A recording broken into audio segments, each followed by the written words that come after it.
guys there. Chad from Eminent Performance. We got some stuff here we're going to put on the machine, and we are gracious enough to receive a back half cage from CW Motorsports. Now, what is a back half cage? I'm sure a lot of you guys are really questioning that. So here are the parts first. We'll start with that. This is the back hoop, and these are the down tubes that come down off the back of the cage that you see right here.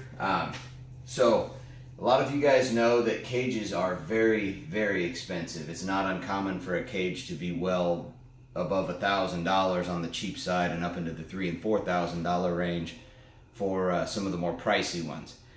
A lot of us, that's a stretch. That's a hard thing to justify to the wife and to the normal budget.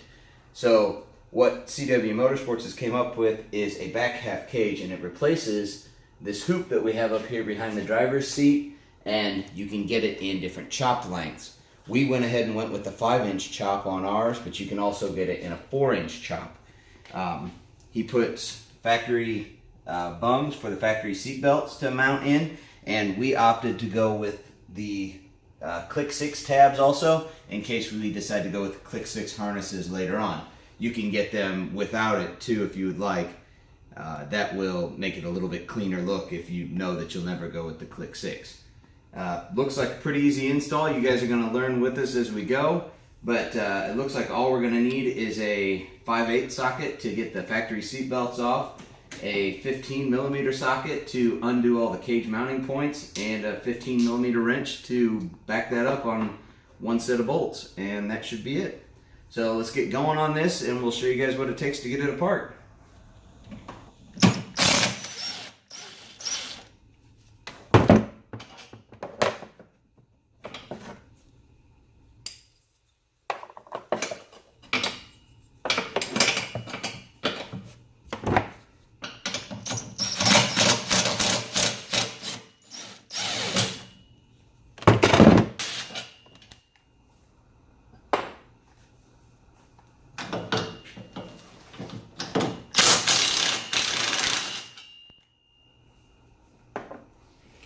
And just like that, the rear bar comes right off. I'm gonna lose my Michigan ORV stickers, but that's 36 bucks. I'll just have to buy new ones.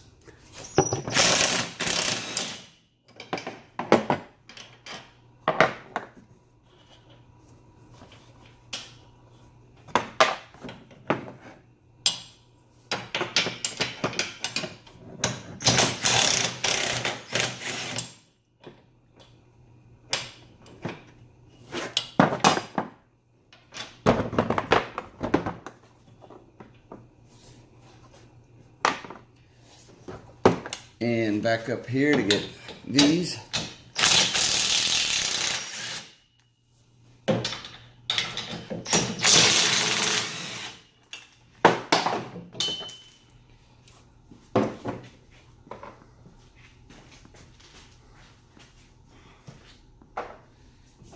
Obviously I haven't removed any of my Rotopack stuff or anything.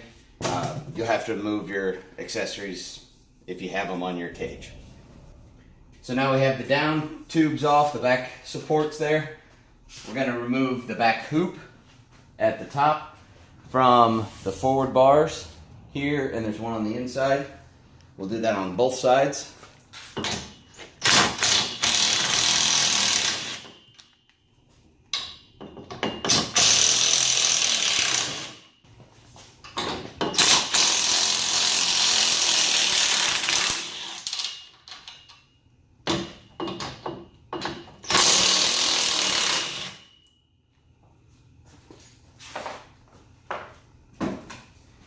Okay, next we're going to have to remove these 2 bolts on each one so we can free the bottom half of this cage and the seatbelt bolt right up there, the factory seatbelt. If you don't have your factory seatbelts anymore and you're running harnesses, you can skip this part obviously, but everyone will obviously have to remove the lower parts of the cage.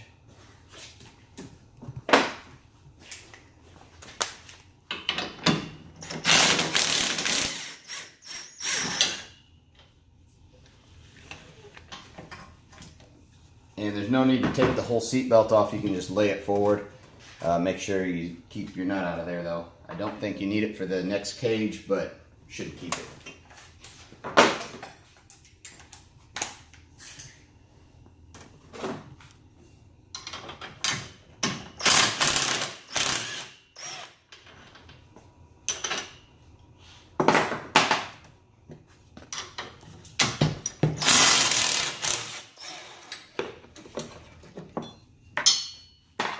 I have the UTV Giant. This is part of the UTV Giant lower door kit. A lot of you guys, if it's just factory, you won't have this piece of sheet metal there, but it just comes off and on with that bolt, so I'll put it back on when I put mine on.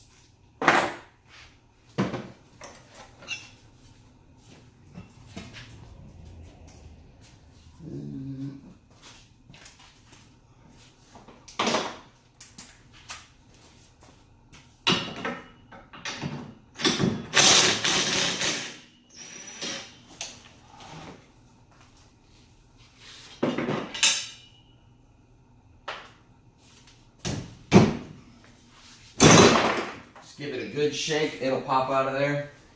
Really the thing that's holding it the most is this tab that locks in up top. It locks it in a little bit, and there's a little bit of pressure on the doors right here because there's a back part of that door tube that comes up and goes around it. Just give it a good pop, it'll come out of there. It's nothing major. And there we go, we have our back half that's factory out. If we can get Doug to come around here, I'll hold the two together so you can kind of see some of the height difference of what we're dealing with. So like I said, this is a 5-inch chop versus the factory one. And you can see some of the height difference we're talking about here. You can also see some of the metal thickness difference versus factory. These are about twice as thick. I don't know how well it'll show up on camera. They're about twice as thick as the factory mounting locations. And this tube is quite thin and light, as most of you guys know, for factory cages. And the CW Power or Motorsports one is all 120 wall DOM tube, so much stronger. It will definitely hold up better in a rollover situation. All right, so this top bolt, we're gonna put these in. We're gonna leave them all kind of loose until we get everything started. So bolt top, and that's gonna take a little bit of alignment movement, just nothing major. Just turn it in. It wasn't out of alignment bad or anything, just a little bit of movement on it. So we'll start those nuts by hand and just leave them loose. And we'll go over to the other side and we'll do the same. We're over here on the other side, these just go straight through. Those are already pretty well lined up, and once again, we're just going to kind of put the nuts on there so that we know exactly where they go and it's not a problem. Next step is we're going to go ahead and throw the seat belt bolt back in. And we're just going to go ahead and bottom that out. You do have to pull up on this rubber holder a little bit. It's not horrible. It's just going to take a little bit of effort. Once again, if you had another pair of hands, it would make it much easier. We'll go ahead and get the other side now.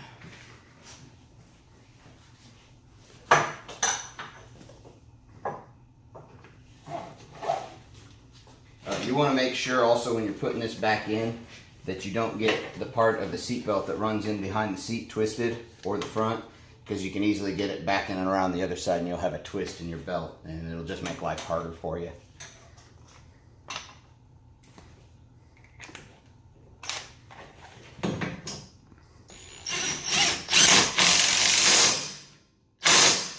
Step we're going to do is we're going to go ahead and pull this cage down to meet it. It's not too bad to do, but you know, it really is going to be easier with two sets of hands. So we're going to cut away here in just a second. We're going to get that pulled down with Doug's help, and then we'll get some bolts just set in, and then we'll show you guys the process of tightening them all down. Okay, I had Doug give me a hand. We put these bolts in, one on each side. It wasn't that bad, but it was kind of tough just to pull it down and make sure everything was lined before proceeding. So we're going to run these in. These are not a captured nut, but CW Motorsports does send nuts to make them that way. So we're just going to snug them a little bit, not fully tighten yet.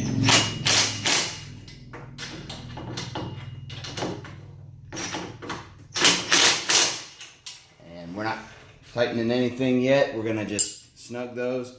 We'll go over snug the other side, then we'll put our back half bars on.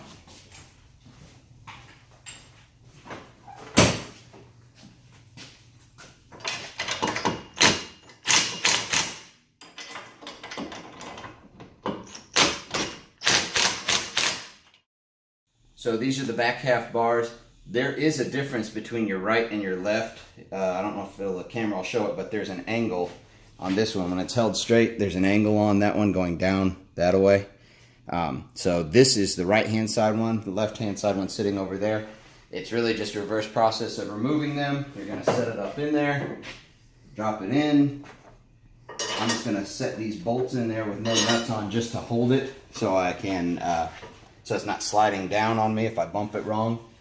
And then it's just a matter of putting the bolts through up here. Take the nuts that we have, start them on the back side, like so. That's nut and bolt number one. We'll do the same on the outside one here.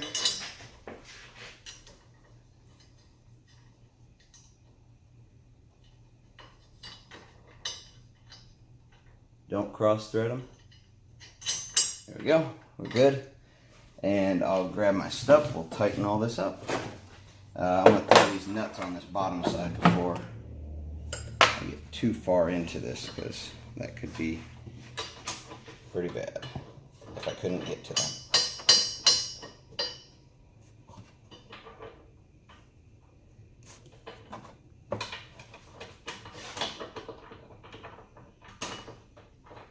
So I'm just holding the nut under there with one finger and running the bolt into it just finger tight so that they're now captive in there and I can get to them. So, same process as the front main hoop section. We're just going to put the wrench on the back side and just snug it a little bit. Then we're going to make sure everything's aligned okay, get the back ones run down. Make sure the doors fit good and all that, and then we'll start tightening down our stuff, and we're about done.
You always struggle getting the nuts started when you've got someone watching you. Any other time, you know, you just throw it right on. But that just shows you guys it's real. I'm not well practiced at this. So we're gonna run these down just a little bit, not tightening them yet.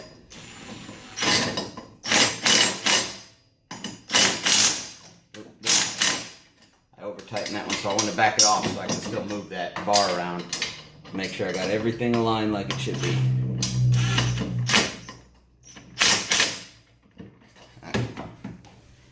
Good there. I'm going to start these nuts on the bottom side of this leg.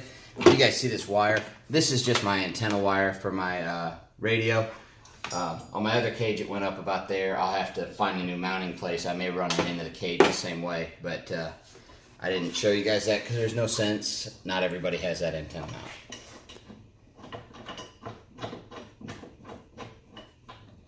Just doing the same thing here. I'm really just perching it like on my middle finger up underneath there and putting this bolt down in it and just turning it until it kind of stops there. Now the next thing we're going to do is we're going to tighten these front mounts onto this back hoop where the top of the cage comes back and meets the back hoop. We'll tighten those down. Same 15 millimeter with a 17 wrench, and that'll draw and it'll line everything up pretty well from there.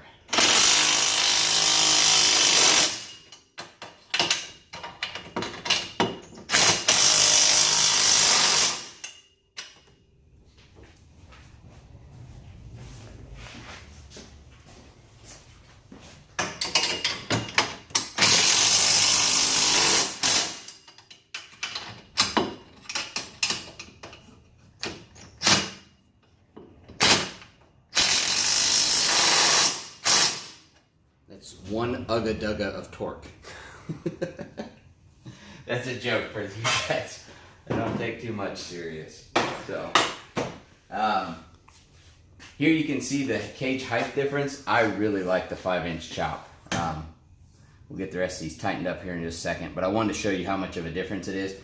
I should have got a before and after picture of me standing here next to it, but now it's probably right at 6 feet in height. So if you're having trouble fitting it into a toy hauler or an enclosed trailer, this will get your height down where you can probably clear it without all the problems that a lot of us go through with trying to take the rear tires off and let it down and roll it in on a jack, and that can just all be a pain.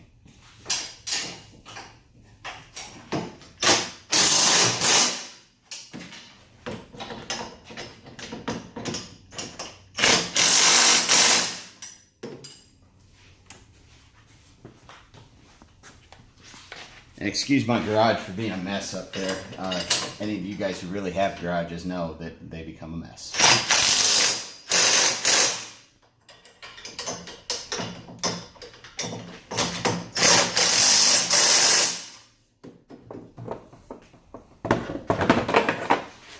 All right, and we'll get these lower legs tightened down here too. Start with this bottom one. It makes it a little easier to do this bottom one first, because if you tighten this one down, it draws the threads of the bolts into the way of the wrench a little bit. So tighten the bottom one first.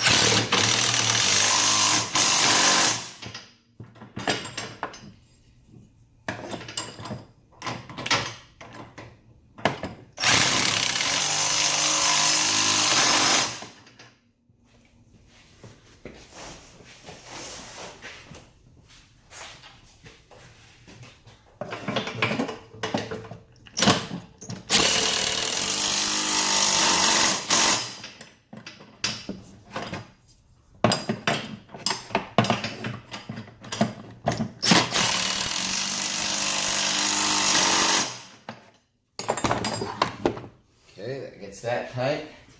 Now I need to tighten down these lower cage mounts right here. You remember we just left them hand tight, so obviously we don't want to leave those that way. Kind of make sure your doors are aligned, because this is where your play for your doors comes in. The best way to do it, if we can get Doug to come around here, you'll see these are called bear claw style latches, and what happens is this striker comes in there and it actually seats inside of this door and goes in. When the door goes in like that, and it latches in. So you want to make sure, the best way to do it is kind of look from the top down and make sure that that aligns well and it closes and that you have plenty of clearance. And that should be that. We'll get these tightened up, and then we'll show getting everything back together. Alright, we went ahead and we put the UTV Giant little door filler pieces back in where they go, and we're going to tighten down these back hoop cage bolts here, and it's just 15 millimeter on the back and a 15 millimeter on the front.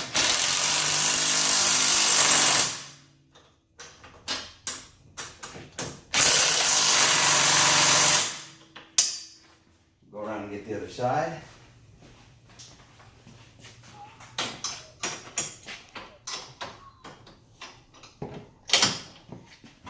Sure that's up where it goes. You guys probably won't have to deal with those, but